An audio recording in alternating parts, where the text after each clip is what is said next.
Hello, everyone, and welcome to day 5, the final day of LMS week. My name is Bridget Heaton. I'm the Social and Advocacy Manager at Schoology, which is basically a fancy way of saying that I'm responsible for Schoology's social media channels and that I work on creating fun and exciting ways to engage with Schoology's community of users. So at Schoology, we know that adopting your first learning management system, or LMS, or replacing an existing one is a big deal. That's why we've hosted 5 straight days of insightful discussion with different subject matter experts, each session diving into key stages of the LMS journey, from vision setting and strategy building to evaluating, choosing, and implementing and transforming learning with LMSs. Our jam-packed schedule has something for everyone. If you haven't signed up for any of the sessions this week, I encourage you to visit the landing page at schoology.com/LMSweek, which we'll put in the chat, and see the sessions that we've had this week, and you'll receive a recording of the sessions early next week. So today, I'm very excited to introduce our panel featuring 4 of our longtime users and Schoology ambassadors, Cory Kling, Christy Burke, Tara Amsterdam, and Glenn Irvin, who will share their tips on leveraging an LMS to enhance learning. They are all Schoology users and advocates, but today's session will have some actionable takeaways for anyone interested in starting these initiatives at their own schools or institutions. To briefly recap the week's sessions, Monday's webinar explored vision setting and what that means for positioning your EdTech strategy and setting up your district for long-term success. Tuesday, discussed what you need to know about a modern LMS. Wednesday, discussed key considerations and questions you should ask before selecting an LMS. And Thursday, discussed implementation and onboarding best practices. Again, you can learn more about all of this at schoology.com/LMSweek. And I also wanted to note that after this webinar, we'll be sending out a short feedback survey so you can tell us what you thought about the content. Look for that in your email. And finally, follow along this with us on Twitter with the hashtag LMSweek, and you can use the hashtag and tweet to @Schoology to let us know you're out there. So right now I'm excited to introduce today's session. So you have an LMS, now what? 4 ways to elevate your instruction. As I briefly mentioned, today's presenters are Cory Kling. He's the Instructional Tech Coordinator at Eden Prairie Schools. Christy Burke, Coordinator of Cyber and Blended Learning at Downingtown Area School District in Pennsylvania. Tara Amsterdam, Instructional Technology Coach for Colonial School District in Delaware. And Glenn Irvin, Technology Integrationist at Sauk Rapids Rice High School in Minnesota.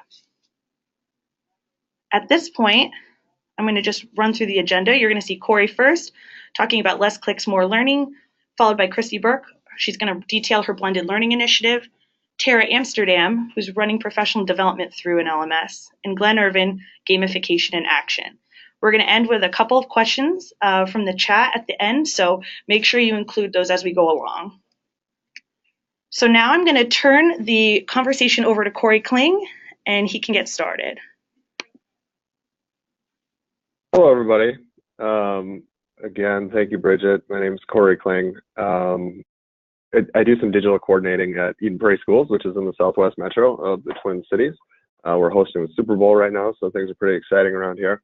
But I want to just mention briefly that I'm a Schoology ambassador and that every Tuesday night, I, along with Bob Schutz, run the first Tuesday of the month, run Schoology Chat, which is a great learning opportunity on Twitter if anyone's interested. First Tuesday of the month, 8 p.m. Okay, now, Bridget, are you prompting us through the slides? I am, Cory. We're ready to get started. All right, very good. Let's move on. Okay, so kind of the theme that I have for this presentation when I give it is that anyone can be a Schoology superhero, really kind of empowering all members of stakeholder groups to play a role in your Schoology environment. But what I want to talk about today is building quality content. So it's really a teacher focus on building good professional development or learning opportunities in Schoology, whether that's for adults or for students or for parents or any stakeholder group. Okay. So what I want to talk about briefly then is better course design. So one of the things we try to implement in Eden Prairie were some standards around what the content would look like within our different learning environments, whether that was early childhood through 5th grade or 6th grade through 12th grade. We really wanted to have some standards in place. One of the things we asked was that people add pictures to the corner of their classrooms or their Schoology pages so that students could quickly identify it in their dropdown. Using sections and section linking so that content is inherited, we actually connect our LMS we connect Schoology to Infinite Campus, which pushes out our course rosters, and we're able to section link, and then it just really streamlines things for staff by using that section linking. Foldering all content, and I'm going to show examples of these things in a second. Graphics and or objectives on folders. So when you folder your content, you not only organize your course structure, but you also have some visual aids that help your learners. Consistency of layout. So just making sure that you kind of prepare your students or your learners for what to expect, and you have consistency of layout across all your classes. Thoughtful ordering based around learner needs. So really be thinking of the end user when you're setting up your content. You know, is it easy and accessible for all learners? And then finally, completion rules. So I'm a big proponent of utilizing the completion rules to kind of set up learning modules or playlists for students within your class. And it can be done in a number of different ways, but primarily as a means by which, so that people can do some individual self-guided learning, and that really opens up, or what I say in my presentations is it really allows you to duplicate yourself. So to be able to maybe do interventions or things like that that you need while students are working through those learning modules. Okay, Bridget. So some examples, here is a professional development course, again, back to the superpower theme. Here you have some graphics in which we utilize Canva to develop or build these graphics. A let's get started, a learn, do, share model. So in here you have an instructional, consistent digital learning instructional model of learn, do, share that we utilized or repeated through different courses. Okay, next. This is a kindergarten course, and you see there's a heavy emphasis on graphics. And we had some other different elementary groups that were utilizing only graphics, and they weren't utilizing words at all. It's just a way in which we can make this accessible for all learners, no matter their learning level or their language proficiency. Okay. And then here's a professional development course again that kind of models the foldering process. So you can see that, and it also has in here a must complete, which has to do with our completion rules. But you can see on this in this professional development course that there is a unique graphic in the upper left-hand corner, which I made on Canva. There are unique graphics within each on each folder. And by the way, a great idea for that is to take pictures or have your students take pictures, and then you're not using or dealing with any sourcing or having to source those pictures. And then within the modules, then are folders and subfolders, and really having a purposeful layout. Okay. And then these are completion rules. So within, in a learning module, as you see in the upper left, you see these different rules that students must view a page, they must look at a link, look at another link, view one discussion, but then there's another discussion where I want them to actually post a comment and reply. And one quick pro tip is if you're going to have any assessments that might need some teacher grading, put those at the end of a learning module so that kids don't get locked. But then in the lower right, you see that then you have a percentage of when people work through a module, you actually, by looking at completion rules, you can see who has completed how much of the module. So it's a really handy tool, okay? And so then really with all that, the idea is thoughtful content, right? A learner-first approach. And so all those things had the learner first in mind. And to go further, you can embed a great deal of content in Schoology. So it's extremely flexible with the rich text editor and the insert content tool to be able to bring outside media into Schoology. And another pro tip is to combine content. And basically that means instead of having a link on a Schoology page and then another link and then a discussion, how about putting those links and the media and the what you want the learner to read, all of it in the body of the discussion, and then ask your question afterwards. And one of the ways we do that is actually anchors. So little graphics that say things like, this is where you're going to learn or read, and this is what you need to do. And we have these little graphics that we repeat. So it's just a way to use graphic anchors, okay? And then finally, classroom experience with Embeddable. So quick overview of some examples of Embeddables. These are things that you can actually install. Go ahead, next slide. You can put in there different things like Google applications. You can put in Twitter feeds. You can put in Prezis. All those are embeddable, and you don't have to leave the platform. Google Maps, there's some great ways to embed those. Kahoots, you can actually embed. So all these things, again, can be embedded in. And the thing about Google applications that are so great is that Schoology has done so much on their coding end that you actually can just put the link to a Google Doc or a Google Sheet into your course, and it will open up within the platform. So even the idea of embedding has kind of just been integrated into the system. Okay. And then finally, here's a few more of my favorite products that are great that are embeddable in Schoology, and you can plant those things or drop those in for enhanced interactivity. And so you don't have to stop using some of your old favorite digital tools when you adopt Schoology. It's flexible enough to bring those in and continue exciting learning opportunities. Padlets within Schoology, just to throw that out, they're magic. It's great. It's so easy to do. So, and then go ahead. And final thing here then is beautiful, engaging assessments. So you can use GIFs. You see the Mario Brothers GIF there. You got a Batman GIF. You got a comic strip, or a Batman video and a comic strip. Pictures. So you actually have a GIF, a video, and a picture, just to show you that you can really enhance your assessments and really bring in external media on those. And you can even go further and by using the feedback tool in assessments and be able to utilize graphics in the feedback or YouTube videos in a feedback. So if a student gets something wrong, it actually says, watch this video. They learn while they're taking the formative assessment, which instructionally should be part of one of the goals of formative assessment. Okay, and then finally, tablet friendly. Quality course design is mobile friendly. So the idea here being that your content will look good on the mobile app more times than not. And the mobile app is very efficient, functional, and it's very exciting that now they've added for iOS 11 split screen capabilities for Schoology. So you can go on Schoology Help Center and read more about that, but a really exciting additional new feature. Glenn is on the call here today. He's the one who tweeted about this a while back. It's a really great, exciting new feature. Go ahead. And then finally, this is me.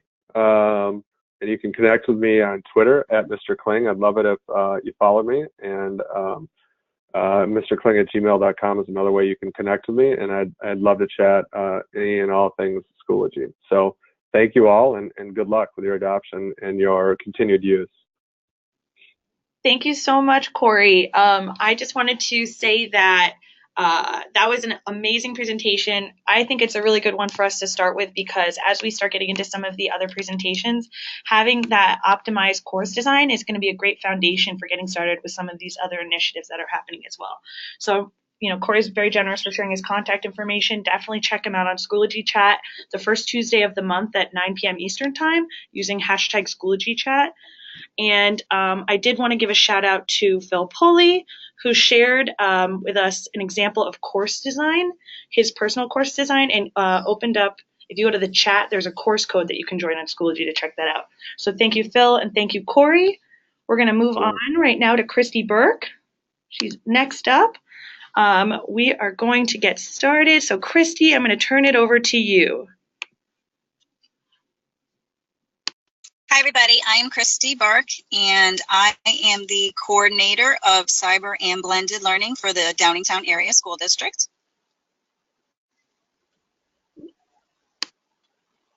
Bridget? Oh, thank you. Just a little bit about the school district. We're about 30 miles outside of Philadelphia. We have about 13,000 students in 16 different buildings, and we are one-to-one from kindergarten through 12th grade on a variety of different devices, iPads, Dell laptops, and MacBooks. And we have been using Schoology for about 6 years.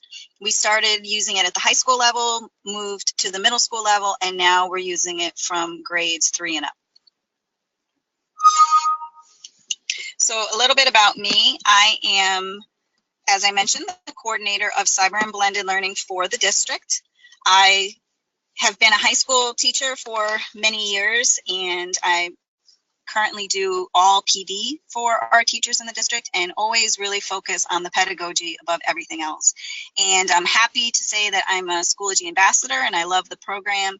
And I use Schoology, it's kind of interesting, I use Schoology both professionally and as a parent. I have three children who are students in the district, and so I have both a professional account and a parent account as well. So I'm going to tell you a little bit about our blended program, and I want to start by talking about some of the problems that we were trying to solve. So first of all, this program is done at the high school level, so I'm going to concentrate just on talking about the high school. One of the issues we had was with overcrowding. We had a huge influx of students over the last 3 years as a lot of new developments are being built, and we're running out of space. So that was a major issue. Another one was that students had really busy schedules and had great difficulty fitting in a number of courses. So for example, they want to take AP Bio, which has 2 labs, but that prohibits them from taking maybe other courses during that period when they have labs. So we were really running into problems with students not being able to fit courses in or not being able to have lunch and other issues like that. We also had students that were really bored, stressed out, and tired. They were waking up very early trying to come to school and falling asleep first period. And if you can see at the bottom of the screen, the 2x4x8x180, that phrase was started by our former superintendent. And the idea was that this was something that he wanted to just break out of. He felt like this 2x4x8x180 mold was no longer best for our children. And what he means by that is 2 covers to a book, 4 walls to a classroom, 8 periods a day, 180 days a year. And he just really wanted to break out of that so that students could learn anywhere, anytime.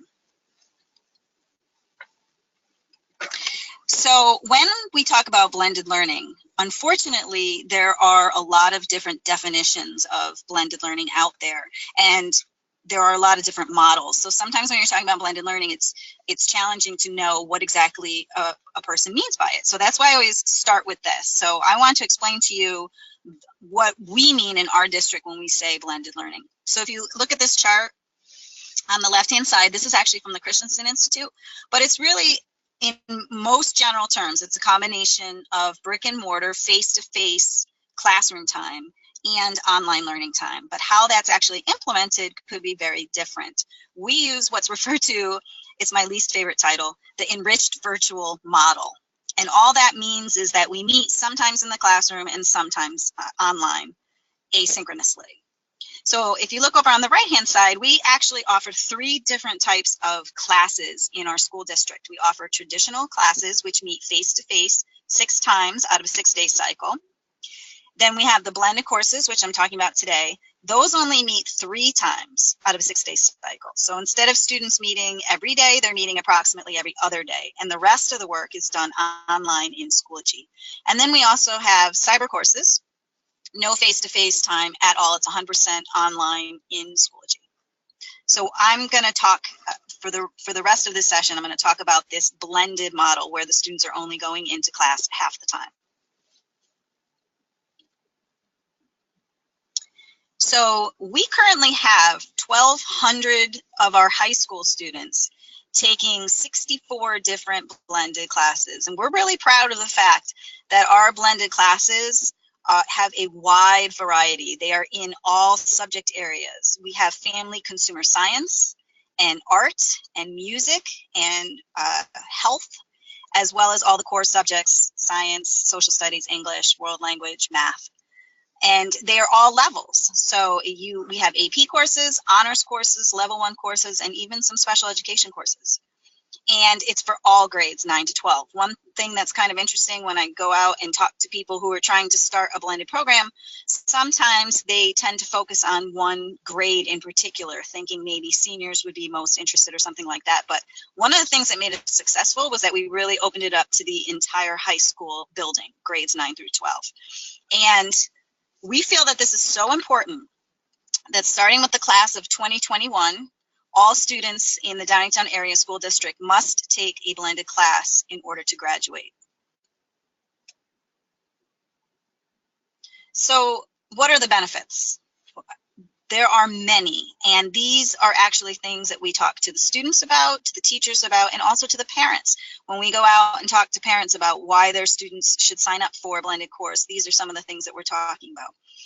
So I'm going to move somewhat in a clockwise fashion, starting with the thinking guy over on the left-hand side. But first of all, it gives students time to think. I don't know if you've recently followed a high school student through their day, but it's pretty crazy. The way that they go from class to class to class, and they jump up and sit down and jump up and sit down, and constantly moving and switching gears and switching topics. And it's actually a really challenging way to go throughout the day. So by breaking that down and having them meet face to face for less time, it actually provides students more opportunity to actually think and to reflect on what it is they're supposed to be learning.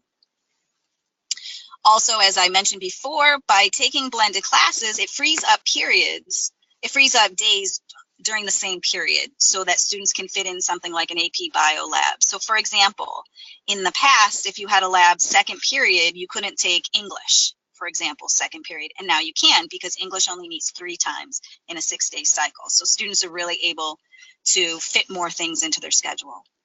Another thing we emphasize, especially to parents, is that this really helps prepare students for college. Because when they go to college, first of all, we all know they're not going to be meeting every day, and they have quite a bit of work that they have to do online. It's pretty hard to go to a university these days without having to take a blended or cyber course. And so we feel like this is really giving them some good preparation for that. As I mentioned before about those tired students, we feel like this is a great solution because if a student has a blended class, then 3 times out of a 6-day cycle, maybe they don't have a class first period or even second period. Maybe they can come in third, or they can go home early. Maybe they're done by 5th period because they've doubled up a couple periods earlier in the day. We also love doing blended classes because it provides us with a lot of data that we wouldn't otherwise have. We've created a digital repository where teachers can share their courses with each other because they're all online in Schoology. And also because everybody puts their stuff in Schoology, we are able to better plan for our students and to plan around their schedule and know when they have things due. And finally, sports. We have a big issue in our district where kids constantly have to leave early to go to games and tournaments. And so again, if they know that they're going to be missing a lot of school towards the end of the day, they can take blended classes then. And then those classes only meet 3 times at the end of the day instead of 6. So the amount of class that they're missing goes down significantly.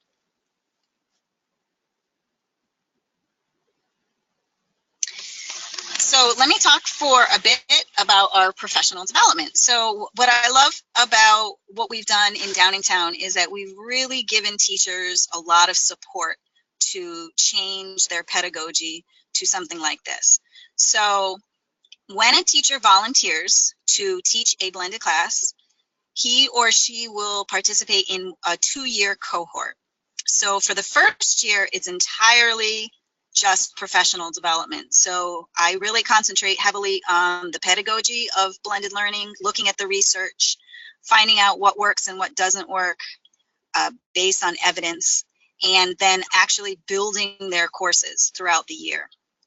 In the second year, the course actually runs. So the teachers are teaching it for the first time, they're continuing to build the course, and they're getting support for that whole second year. And teachers have said again and again how important it is to have that continued support once they start teaching.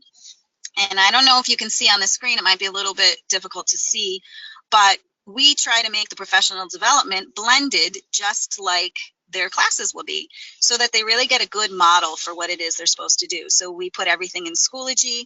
We do things week by week. They have assignments that they have to do. They have discussions they have to participate in. They have media albums that they have to post to. They have a calendar that they have to follow. And so I'm trying to set an example through their professional development of what they should be doing when they actually start teaching their students in this same way.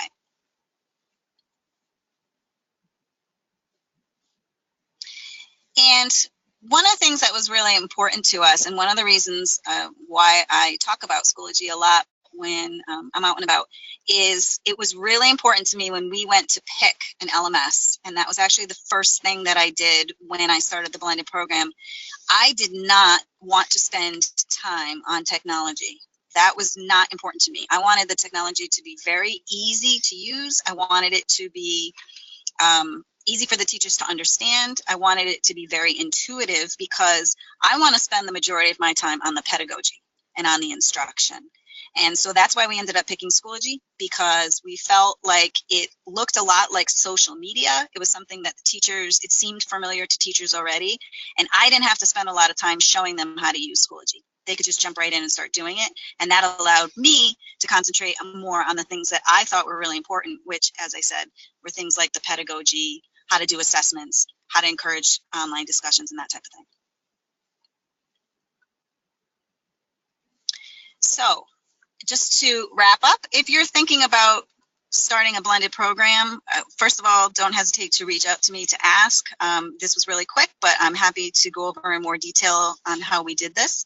But number one, I would make sure that you plan to invest in long-term professional development. This is not something, you can't just have 1 or 2 days of PD and assume that a teacher is going to do a really good job of teaching a blended class. You really need to invest in that time, not only to train the teachers, but also to give them time to actually develop high quality courses. That's really important.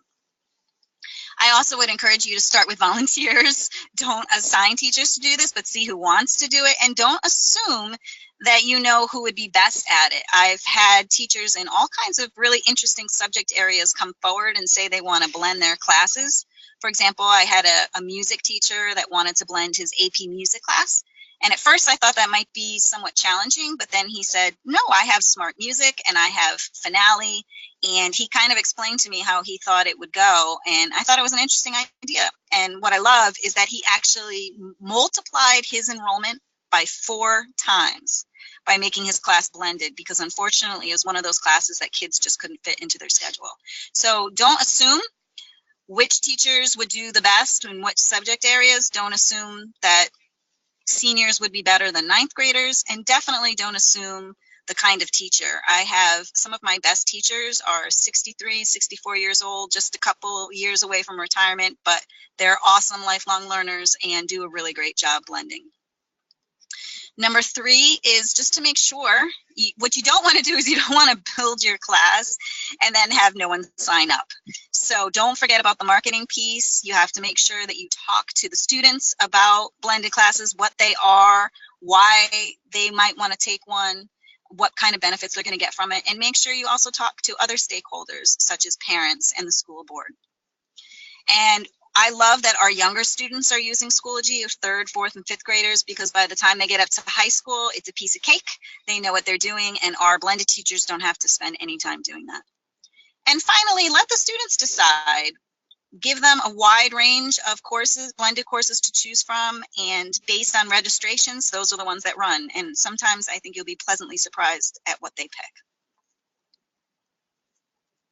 So this is my contact information. That is my email address at the top. And you can also follow me on Twitter at Christy L. Burke. And I'd love to connect. And like I said, if you have any questions or you want more details, please get in touch. Thank you so much, Christy. That was fabulous. We did have one question come in from Bob Schutz, who asked, is there a limit to the number of cyber classes a student can take? No, there is not. Students can take as many or as few as they want. And a lot of our students, they may take 3 traditional classes and 2 blended classes, and then maybe 2 online fully cyber classes. So they really can completely mix up their schedule if they want. Awesome. So if anybody else has questions for Christy, please connect with her on Twitter. At this point, we're going to move on to the next presentation. We have Tara Amsterdam coming up next, talking about running professional development through an LMS. So we're really excited to have Tara here today. Are you all set, Tara, ready to go?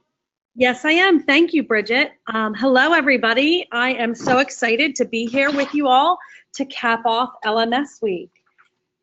You can go ahead. Like Bridget said, my name is Tara Amsterdam, and I was an elementary teacher for 15 years. Now I'm an instructional technology coach and the site coordinator for our new teacher induction program. I'm a proud Schoology ambassador and educator of the year. And just like Christy was saying, I use Schoology both professionally and as a parent. I've been using Schoology for 6 years, and I have learned a lot along the way. I'm so excited to share some of what I've learned with you today. Before we dive into that, let me give you some background about my district. I work in Colonial School District, which is located in the northern part of Delaware, just outside the city of Wilmington. We're unique in that 12 of our schools are located within a 5-mile radius that's densely populated. We have a total of 15 schools servicing approximately 10,000 students. You can go ahead. Professional learning in Colonial is a long-standing tradition. One of our core values is continuous professional growth. We align our professional development to learning forward standards for professional learning. Each month, we have one day dedicated to district-wide professional development. We also offer district and building-based professional development after school that's optional. Regardless of whether the training is face-to-face, blended, or online, all professional learning in Colonial begins and ends with our LMS, Schoology. So how did we get to that point? Well, about 5 years ago, we started rethinking professional development. We knew that just as we were asking our teachers to rethink what teaching and learning looked like in the 21st century, we had to do the same thing for our professional learning. Our curriculum and instruction division began the process of transforming how we thought about professional development. We knew that the days of sit and get professional development were gone, and that we had to make the most of the limited time that we had together. We set out with a goal to make our professional development more personalized. We began to rethink the idea of seat time. We redesigned how and when professional learning was offered. We started to ask ourselves questions like, did it really matter if teachers completed the learning on one specific day and at one specific time? Why couldn't we create a professional learning experience that could be completed ahead of time, giving teachers back that precious classroom work time that they so desperately wanted, as long as they were able to demonstrate competency on the topics that were presented? With an LMS like Schoology, we had a tool that would allow us to redesign how and when professional development took place. This type of shift in our thought process has opened many doors for all of our district employees, not just our teachers.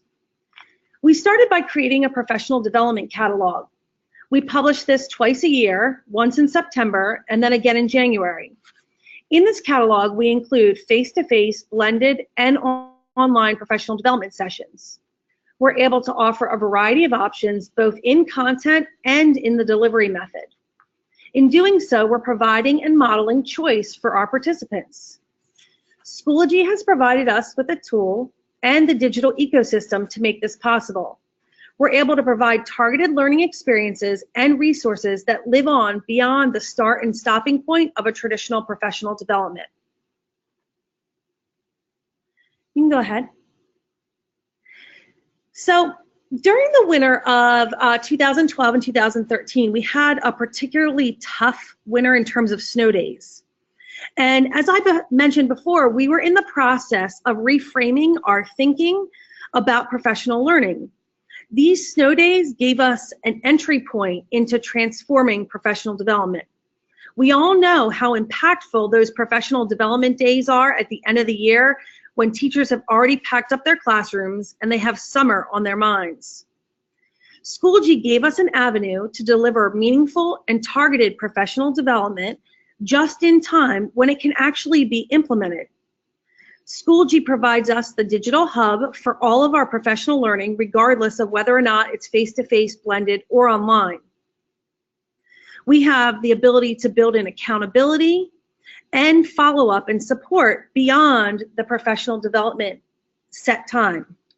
We're able to share resources that can be revisited and organized in a digital environment that just wasn't possible with binders or file folders. So as we started planning our face-to-face professional learning, we structured our courses in a way that allow us to organize the resources so that they can be quickly referenced for both the presenter and the participants.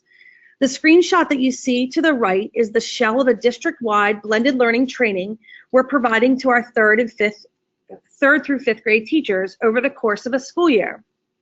We're able to share the resources for the face-to-face time, but we're also able to showcase models of teacher-created materials that can easily be shared, used, and adapted for other classrooms. The digital environment also provides an easy way for us to track professional learning that may be required for certification. So not only did we redesign our face-to-face PD, but we also started redesigning what online professional development. You can go ahead to the next slide, Bridget. So with those snow days that we had, we were trying to figure out a way that we could get more district-developed PD in the hands of our teachers. So during that year where we had all those snow days, we shifted away from adding additional teacher in-service days on to the end of the year to one where teachers could self-select from our professional development catalog throughout the year. This allowed educators to make up the snow days with an equivalent amount of hours of professional learning. This shift had a much bigger impact than we first realized. Not only were we able to model instructional design within Schoology through our online PD modules, but our educators were able to experience the Schoology platform as a user and have more voice and choice in their professional learning. With that shift, our educators were more invested in their learning, ultimately leading to a greater impact on their daily instruction and the outcomes for their students. Along the way, we learned how important it was to move beyond digital assurances and/or click-through trainings. We've been able to develop professional learning that's competency-based and provides follow-up and support as educators shift their instructional practices. Professional learning within our LMS has also had a profound impact on how we train and support our novice educators.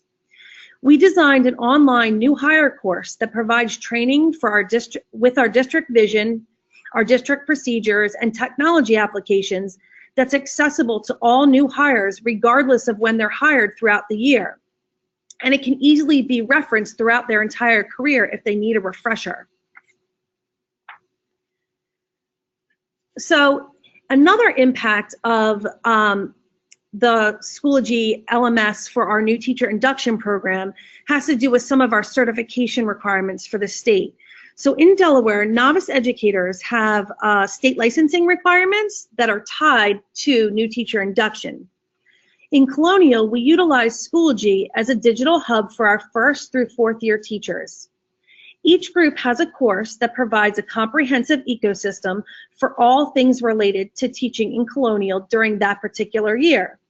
For example, in the course for our first year teachers, we're able to create an online community that connects all the first year teachers across the district. This is a safe space for collaboration between their mentors and the novice educators, as well as a place for novice educators to ask questions that they may not feel comfortable asking the experienced teachers in their buildings. This course is also a central location for all resources and materials shared at any of our face-to-face support sessions throughout the year. While participating in this blended professional learning experience, our novice educators are experiencing Schoology as a learner. This increases their confidence and familiarity with Schoology. We see time and time again that this experience encourages our new teachers to jump right into using Schoology as an educational tool in their classrooms, as well as increasing their confidence in their PLCs and their team meetings because they're able to share what they're learning. So what are my tips and takeaways? We've learned a lot throughout this shift, and I'm going to share a couple of those with you now. First and foremost, it's really important to get your school and your district engaged by creating a digital ecosystem within your LMS. You want to create a need for your users to start and end their day in the LMS. You can do this by funneling important communication and resources through a centralized location. You may want to consider using both a course and a group because each has different functions that are valuable for both the district and the building level.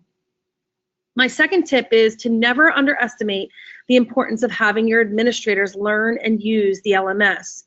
This is absolutely key to getting buy-in at the building level. The next tip would be, when you build training in your LMS, be sure to build in accountability. Ask participants to submit screenshots or screencasts. That is really invaluable because that gives you the ability to follow up and offer support to people throughout their learning.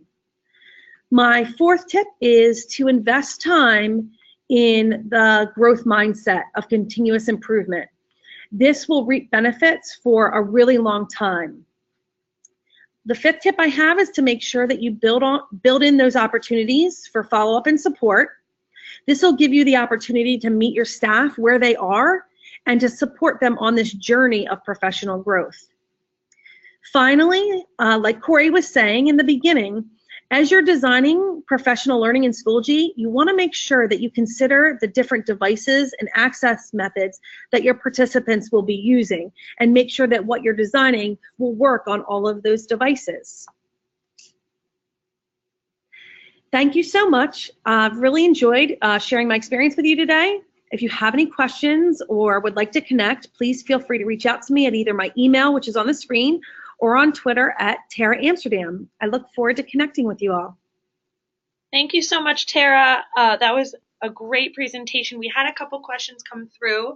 We'll save some for the end for the panel, but to address one now, from Stephanie, she asked, did the students have to make up the snow days that you spoke about?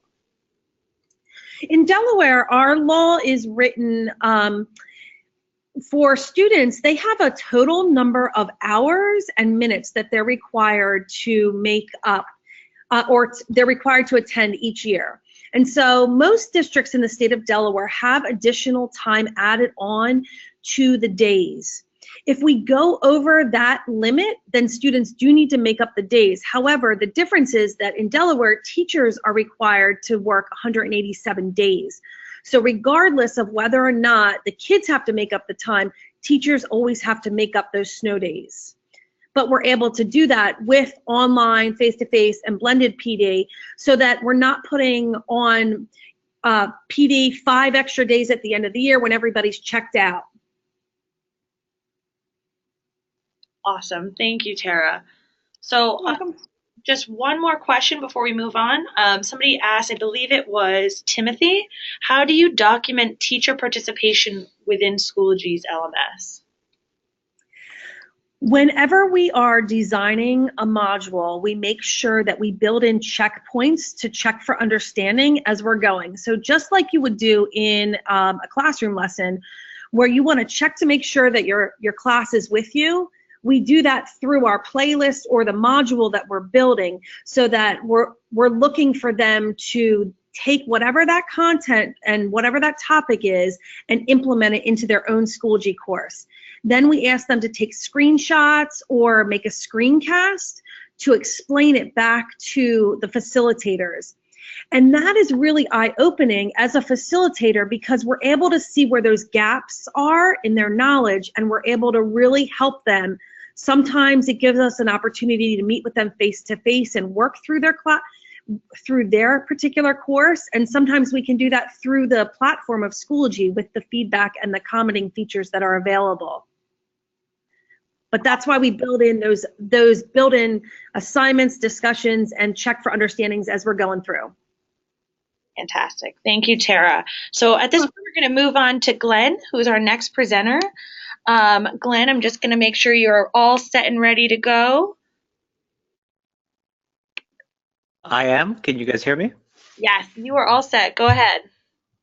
Perfect. Hey, hello, everybody. Thanks for sticking around. This is an amazing crew of people here in this webinar, and thank you guys at Schoology and Bridget for letting me present. My name is Glenn Irvin, and I now am a former Spanish teacher who now exclusively works with teachers, as I put it here, to level up their teaching game.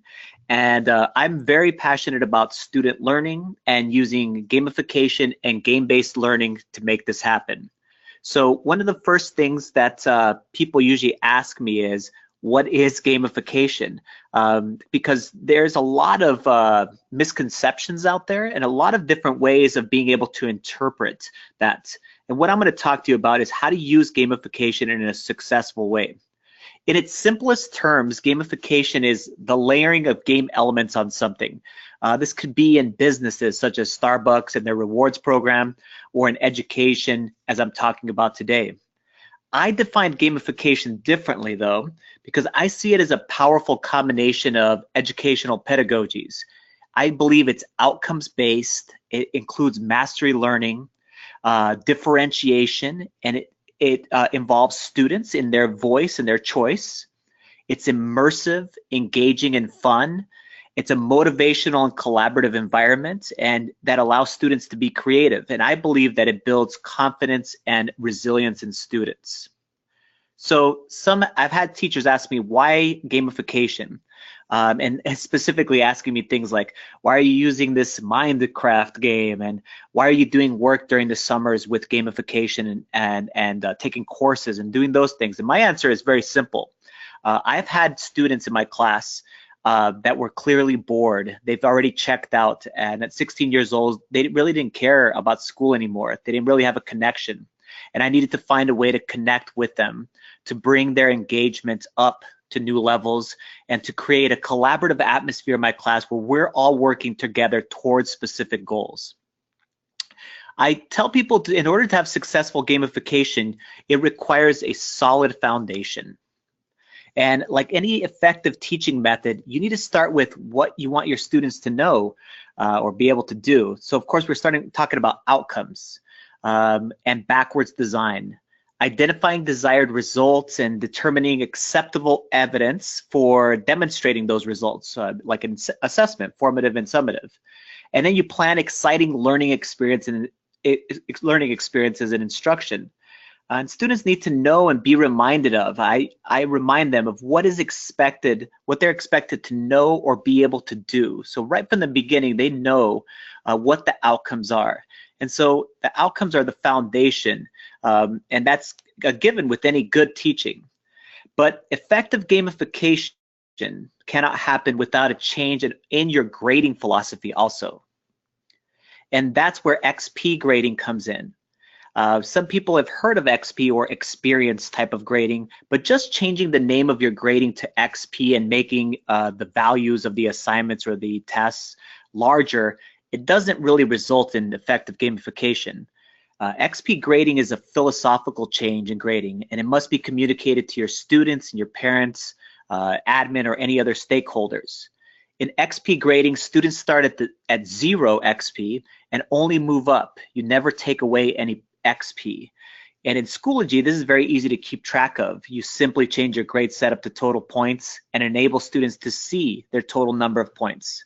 Students need to be aware of the value of their, what I call quests, which are their assignments, and the boss battles, their assessments ahead of time. This plays right into quest-based learning and student choice.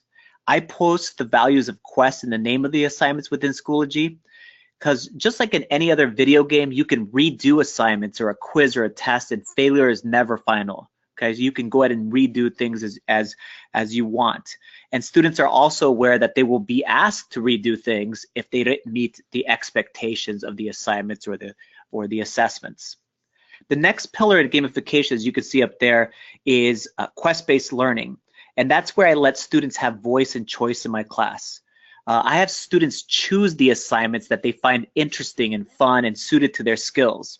And students can also create their own assignments, which is student voice, as long as they're targeting the desired results. Dr. Chris Haskell calls this awesome approach to teaching quest-based learning, and allowing and encouraging students to create their own quests or assignments can have a great impact to buy-in in your classrooms. Simply you have your students tell you what outcome their quest is connected to, create a description of the activity and give it an XP value, and you can determine whether or not they need to modify that. Next, I believe that it's essential to incorporate badges in gamification or achievements. And it's also important to not give badges for everything. I know that that exists within education right now, where you're basically stickering everything. I think that that over badging devalues this concept. So I stick to giving badges only when students have attained a specific skill or knowledge. In other words, they've reached the outcome set by you. And you can create and distribute digital badges inside of Schoology really easy, just by check marking by a student's name. But I also tell people to don't be afraid to use physical badges also, using cardstock and color print paper. Even high school students that I've had show these off like they were 8-year-old kids collecting their Pokemon cards. Next, I'm going to talk about game-based learning, but actually using games in class, whether they're digital or board games. That's an important aspect of gamification also. Educational games and sites are everywhere now, and some of my favorites can be embedded right into Schoology. They include things like Duolingo and Quizlet, and this amazing tool called Deck Toys, which is free and it's easily embeddable inside of Schoology. You can also use commercial games in your class to take an immersive nature of game-based learning to a new level, like I have with games like Minecraft. Finally, one of the last aspects here is talking about theme. And in his Explore Like a Pirate book, Michael Matera says that theme actually should be the first step in gamification. It's what he says will set the tone for your school year. It provides the backdrop for activities and the items that you're going to have and the badges and challenges and the language that you're all going to use in the class. And this creates an immersive environment that allows students to explore, grow, and create.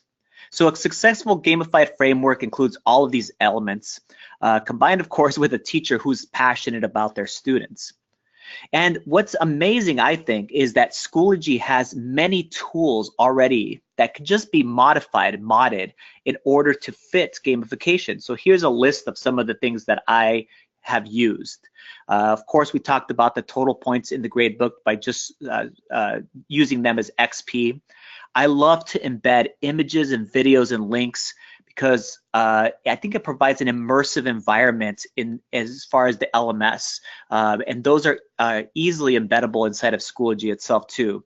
I use discussion boards for something different, which basically is how are the students reacting to the game and how can we make it better? Basically, how can they mod or hack the game so that it fits whatever their needs are. Student completion folders are amazing for quest-based learning. Media albums are great for showing off what you have done in class and even showing it off to other classes. I use and embed hyperlinked pages from Google Docs or slides and embed them right into Schoology or things, or just create hyperdocs or hyperlinked pages just within the Schoology environment. The Schoology blog can be used for reflections, and I talked about the badges there, super easy to go ahead and create. And I love the new assessments to be able to use them as really cool interactive activities. So right now I'm using those as different types of activities and encouraging people, as far as teachers, to use those as cool ways instead of using worksheets. These are just awesome digital activities. And then, of course, I put there, look up that website called Deck Toys because it can be easily embedded inside of Schoology. And don't be afraid of using actual games, commercial games, as far as in your teaching. So I think this is my last page here. If you want to connect with me, there's my email address and my Twitter account.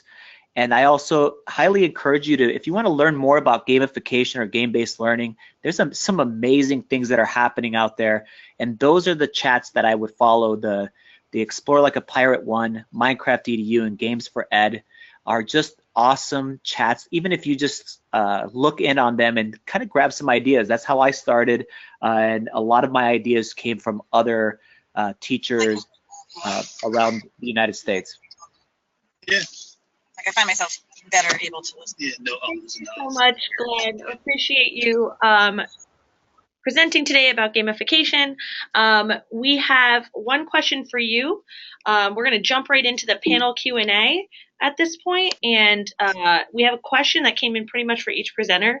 We're coming up close to time here, so we're going to try to keep some of the answers short, but just know that you can contact all of today's presenters. They shared their Twitter handles and contact information. I encourage you to follow up with them directly if your question doesn't get answered today. Glenn, we had a quick question. What are some easy first steps to get started with gamification? The easiest first steps are basically, I would say, change the way that you grade, give students options. So on assignments, a lot of people already do that. So that's a way to kind of embed quest-based learning. And then do some fun stuff as far as within your class environment, which you probably already do as far as within games and those kinds of things. That's kind of getting started with it. To really get immersive in it, you might want to spend some time in the summer thinking about a theme to kind of follow as far as what you're going to be doing throughout the year. But I would say even just those little elements will give you big wins as far as in class. Fantastic, thank you. We had a question come in for Tara. Tara, you want to unmute yourself? What indicators do you have about the success of the PD program? Are you seeing more involvement in voluntary courses, more ties to professional goals? Do course evaluations show a difference with blended PD versus traditional PD? Can you just elaborate a little bit about that? Well, one thing that we've started implementing at the same time is we are doing a lot of walkthroughs, and we've shifted from an observation model that happened for tenured teachers, only one formal observation a year to, 2 unannounced, to now we are in a model of constant walkthrough and feedback. And so with that, what we're able to do is the PD that we create, we can recommend for people like, oh, this might be a great topic. And then the principals can say, this might be something that you guys would work on. So it hasn't been just a shift on what we're offering, but it's around the whole mindset of what is available and what's offered. And the whole feel and vibe around professional learning is positive. It's not seen as like, oh my gosh, it's one more thing we have to do. It's really a chance for a personal journey.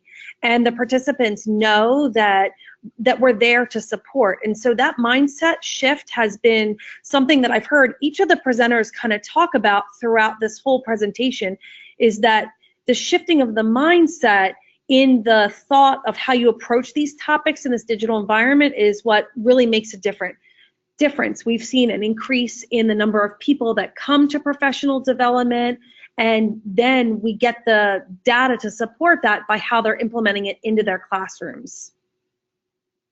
Thank you, Tara. Christy, we have a question for you from Stephanie. What grade levels are eligible to take blended and online courses? Is this only offered to upperclassmen? Also, do parents have to approve since those students don't have to be at school? Give Christy a second to get on. Sorry about that. So they are open to all 9th through 12th graders. And in general, all of our parents always have to approve every course selection for our students. So it's actually no different for blended than it is for our traditional courses. So yes, the parents do have to approve it. But just to clarify, the students aren't necessarily not at school. So for example, if they have a blended class second period, that means that 3 times a week, 2 or 3 times a week they are in class, and 2 or 3 times they're not. But they might not necessarily leave the building. They might go to the library to do work. We set up our cafeteria to be more collegiate. So we have a little coffee bar, and we have comfortable chairs and booths where the kids can go and work. They can actually go and meet with the teacher of that class one-on-one if they need to during that period. So they don't necessarily have to leave the building or go home during that time. Thank you, Christy. All right, and to wrap it up, Cory, we had a question come in for you. Do you have coaches who help teachers with digital course design? Yes, we're fortunate in Eden Prairie to have coordinators at the district level that are kind of in charge of modeling best practices. But that doesn't have to be the case. I mean, there are other ways to do this. It could be PLC or department leads. It's all about, so to piggyback off of the wonderful other presenters, it's about setting a vision and having an organized professional development plan and some kind of summer academies or something along those lines. So whomever is responsible for disseminating that learning, you just have a plan in place so that you can do proper modeling and carry that out no matter what your district structure is. Awesome. Thank you so much, Cory. So based off of time, I think that's going to conclude today's session. I just want to thank everyone for joining us for LMS week, for today's session and for the week as a whole. I was excited to see some of you guys had attended more than one session this week. So I wanted to let you all know that recordings of all of the week's webinars will be sent out via email early next week, so keep an eye out for that. If you're interested in learning more about Schoology's LMS, if you're not currently a user, visit schoology.com/demo to request to speak to a member of our team. I'll also stick that in the chat for you. And we hope that you found this week's content engaging and valuable, and that you'll continue the conversation on Twitter using #LMSweek. Thank you all for attending, and we look forward to seeing you soon. Thank you. Thank you. And also big thanks to our presenters, Cory, Glenn, Christy, and Tara, for some insightful sessions today. Thank you. Thank you, guys. It was great. Bye, guys. Thank you. Thank you. Thank you.